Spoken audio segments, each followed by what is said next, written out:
जम्मू कश्मीर में व्यवस्था चलाने के लिए पटवारियों का अहम योगदान रहा है और ज़मीनों का रिकॉर्ड जो है वो बड़ी जिम्मेदारी पटवारी लगातार जो है निभाते रहे हैं। लेकिन आज तमाम पटवारी वर्ग जो है वो धरने पर बैठा हुआ है डिफकॉम ऑफिस के बाद। क्या कारण है, नीलम जी मेरे साथ हैं, इनसे जानने की कोशिश करेंगे कि जिनको दफ्तर के अंदर होना चाहिए था, अपनी कुर्सियों पर होना चाहिए था, आज वो डिफकॉम ऑफिस के बाहर क्यों है? क्या कारण क्या है नीलम जी, क्यों बाहर आए हैं और क्यों धरना कर रहे हैं? मैम आपका शुक्रिया। सबसे पहले आपने ज़रूरी समझा हमारी कवरेज लेना।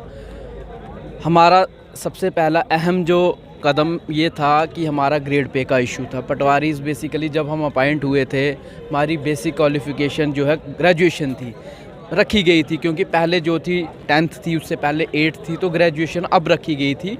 तो उसके बाद ये हुआ मैम कि हमारा ग्रेड पे को लिखा गया 5200 और 2000 200 grade with the grade pay of 2800। फिर इन्होंने क्या किया मैम, साथ ही साथ एक कोरिजेंडम निकाल दिया, जो निकाल दिया 2400 का, जो मैं 2014 की बात कर रहा हूँ। तो मैम उससे ये ठेस पहुंची हमें कि हमारे ही लेवल के कई जो मुलाजिम हैं, हमें उनके साथ कोई पर्सनली दुश्मनी नहीं है। अकाउंट्स असिस्टेंट जो आपका टीचर है, उनका भी ग्रेड पे सेम है और बेसिक क्वालिफ़िकेशन मैम उनकी जो है ग्रेजुएशन ही है, और भी उन्होंने ज़्यादा की होगी, मगर जो बेसिक क्वालिफ़िकेशन उनकी यही है। हमारे साथ ये ज़ाती क्यों? हमने मैम इसके लिए सेक्रेटरीट में दरवाजे बहुत बारी खटखटाए। एक हमारी मिनट्स ऑफ मीटिंग में हमारे जो कमिश्नर सेक्रेटरी थे विद्यूरी साहब जी, जो अब रिसेंटली डिफकॉम कश्मीर गए हैं, उन्होंने हमारे साथ एक मीटिंग की थी और मिनट्स ऑफ मीटिंग में ग्रेड पे को उन्होंने सही जायज़ समझा था। उन्होंने कहा था कि आपका ग्रेड पे हम विद इन मंथ जो है 2800 कर देंगे, इसमें हमारे को कोई प्रॉब्लम नहीं। वो महीना मैम आज तक नहीं आया और ना हम वो ढूंढ रहे हैं वो महीना कहाँ है। एक चीज़ मैम। दूसरा नंबर मैम, आज की डेट में हम भी समझते हैं कि पब्लिक की डिमांड है पटवारी बहुत नहीं मिलता है। पहला नंबर इसकी वजह बताता हूँ मैम, इलीगल इंक्रोचमेंट होती है, पटवारी वहाँ पे होता है, ठीक है। कैडेस्ट्रल मैप्स, पटवारी वहाँ पे कैडेस्ट्रल मैप करवाने जाएगा। एक प्रोजेक्ट है स्वामित्व, उसमें पटवारी वहाँ जाएगा। एक डीलिनेशन ऑफ खड्ड है, वो पटवारी वहाँ जाएगा। मैम आप मुझे एक्सप्लेन करें, आप मुझे रिक्वेस्ट से बताएं कि क्या एक पटवारी जो है इतने मल्टीपल टास्क कैसे कर सकता है? अगर करता भी है तो उसको दरी पे क्यों आना है? एक और मैम आपको बात सुना, तो एक प्रोजेक्ट था हमारा जमाबंदी को डिजिटाइज़ करना। डिजिटाइजेशन का ज़माना है, हमारे मोदी साहब जी का भी यही वो था। हमारा जो डिजिटाइजेशन का सिस्टम था, हमारी जमाबंदियों को डिजिटाइज़ करना था मैम। मैं आपको बता दूं, इससे पहले रामटेक एक कंपनी थी, जम्मू डिस्ट्रिक्ट और श्रीनगर डिस्ट्रिक्ट का उन्होंने प्रोजेक्ट लिया था।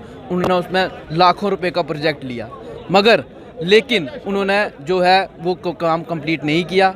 काम नहीं कंप्लीट किया, उसके बाद आगे गाज पटवारी पे।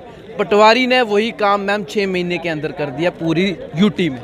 यानी आप अपना जो कर्तव्य है वो निभा रहे, लेकिन प्रशासन आप पर नजरें नहीं टिका रहा है, कोई काम नहीं किया जा रहा। मैम आज इतनी मतलब इस आलम ये है कि मैम आज तो हमें अंदर भी नहीं जाने दिया, गेट बंद कर दिया गया। और वहाँ पे हमारे क्या कि नहीं कि हमको ऊपर जो एसएसबी के मुलाजिम वो भी अपनी नौकरी कर रहे हैं। उन्होंने कहा कि भाई आप ऊपर नहीं जा सकते, उन्होंने ऊपर वालों ने मना किया। तो हम एक मैम पढ़ी लिखी कौम है, हमारा काम लड़ना नहीं है या उनके साथ भिड़ना नहीं है। हमने भी चुपचाप करके वहाँ से आए और यहाँ पे आके बैठ गए। ये भी हमारा घर है, क्योंकि पटवारी का काम ज़मीन से, अगर पटवारी ज़मीन पे बैठा है तो काम भी ज़मीन पे ही करे। अभी टीआरएफ की तरफ से धमकी भरा पत्र भी जारी कर दिया गया था तमाम उन अधिकारियों के लिए जो एंटी इंक्रोचमेंट ड्राइव में शामिल हुए। उसके बाद डर का माहौल है पटवारी वर्ग में। मैम देखिए, जो हमारे को डर तो है, मगर जो फार फ्लंग एरियाज़ में लोग काम कर रहे हैं पटवारी, उनके लिए बहुत ज़्यादा डर है। हमने ये भी रिक्वेस्ट की है इंतज़ामिया से कि वो जो है गन लाइसेंस के लिए पटवारी को दिया जाए, सो दैट वो जो है अपना काम सरअंजाम कर सकें। क्योंकि देखिए आज की बेसिक और पहली डिमांड गवर्नमेंट की यही है, इलीगल इंक्रोचमेंट को हटाना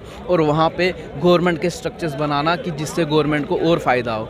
तो इससे ज़्यादा अगर हमारे को डर डाला हुआ है उन्होंने, तो हम अभी तो डरे नहीं हैं, मगर हम ऊपर वाले से, जब ऊपर वाले ने लिखी होगी मौत, तो मैम क्या पता उनके हाथ कब तक चलने वाला है। मैम आज हमारी 2 दिन की टोकन स्ट्राइक होगी, हम शाम को डिसीजन करेंगे तो फिर हमको बताएंगे। हमें अभी डिफकॉम साहब ने भी बुलाया, अब हम वहाँ पे जा रहे हैं। साफ तौर पर डिफकॉम जम्मू ने इनको मुलाकात के लिए बुलाया है और काफ़ी बड़ी संख्या, अर्जुन आप संख्या दिखा दीजिए, काफ़ी बड़ी संख्या में पटवारी वर्ग धरने पर बैठा हुआ अपनी मांगों को लेकर। और मांग जो है वो जायज़ है, क्योंकि मल्टीपल टास्क यानी कि बहुत सा काम जो है एक पटवारी से लिया जाता है, लेकिन जब पटवारी अपने अधिकारियों के लिए लड़ता है तो उसको फिर से ज़मीन पर आना पड़ता है और धरना करना पड़ता है। अभी हमारे साथ बने देखते हुए।